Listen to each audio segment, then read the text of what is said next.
1918 کو چمپارن تحریک اور کھیڑا ستیہ گرہ میں ملی۔ اس دوران انہوں نے گجرات میں ایک آشرم بنایا جہاں انہوں نے اپنے سیاسی کارکنوں کو بھرپور انداز سے منظم کیا۔ اس دوران انہوں نے متعدد اسکول اور ہسپتال بھی بنائے۔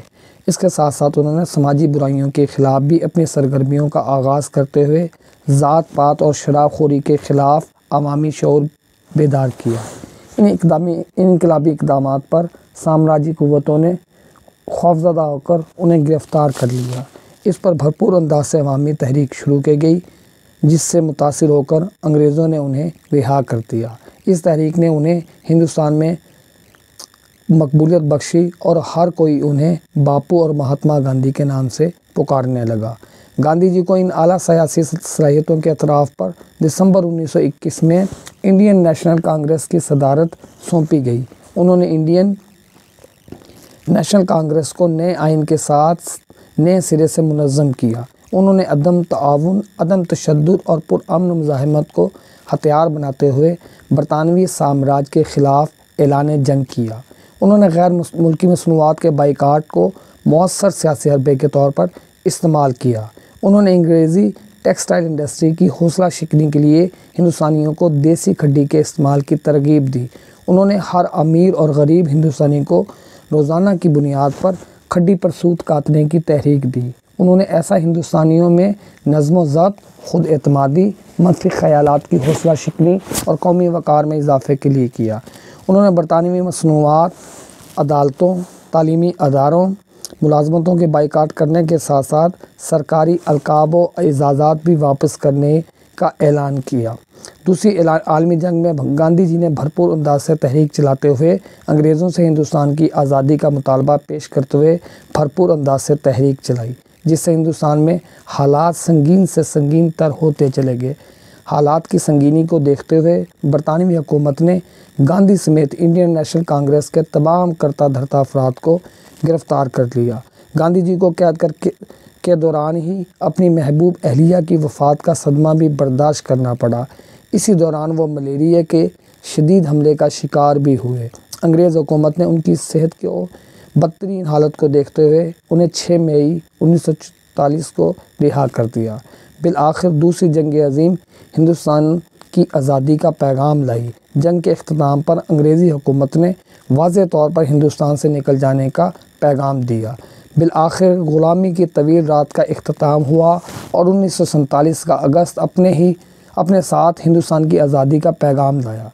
یہ بات حقیقت ہے کہ بابا ایک قوم قائد اعظم محمد علی جناح تقسیم ہند کے علم بردار تھے، جبکہ کرم چند موہن داس گاندھی ہندوستان کے اتحاد کے داعی تھے، مگر اس کے باوجود دونوں میں عقیدت و احترام کا جذبہ موجود تھا۔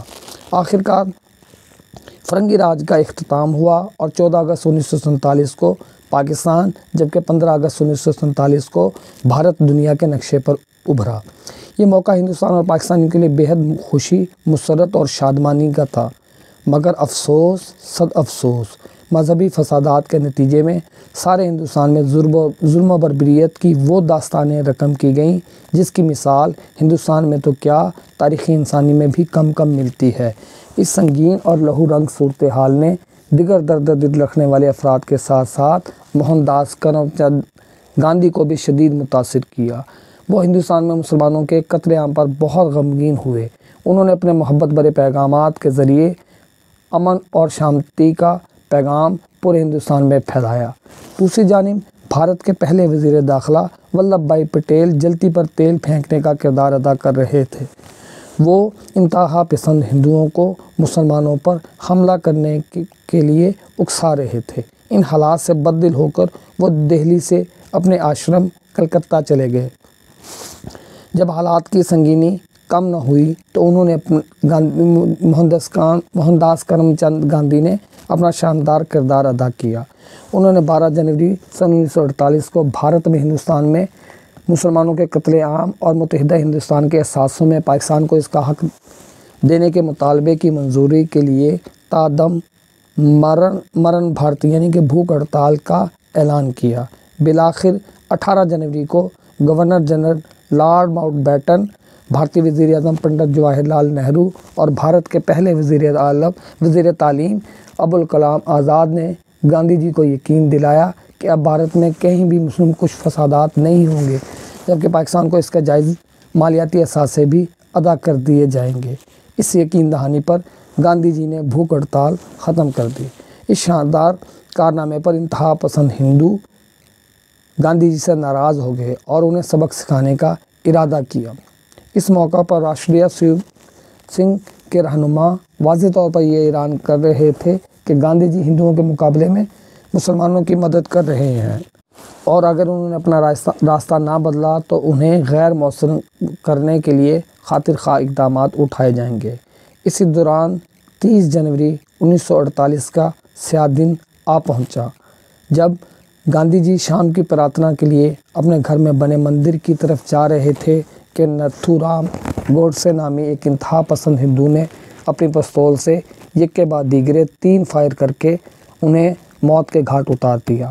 اس موقع پر بابا قوم قائد اعظم محمد جناح نے انہیں ان الفاظ میں خراج تحسین پیش کیا: اس عظیم شخص کی موت سے جو جگہ خالی ہوئی ہے، اس خلا کو پر کرنا بہت مشکل ہے۔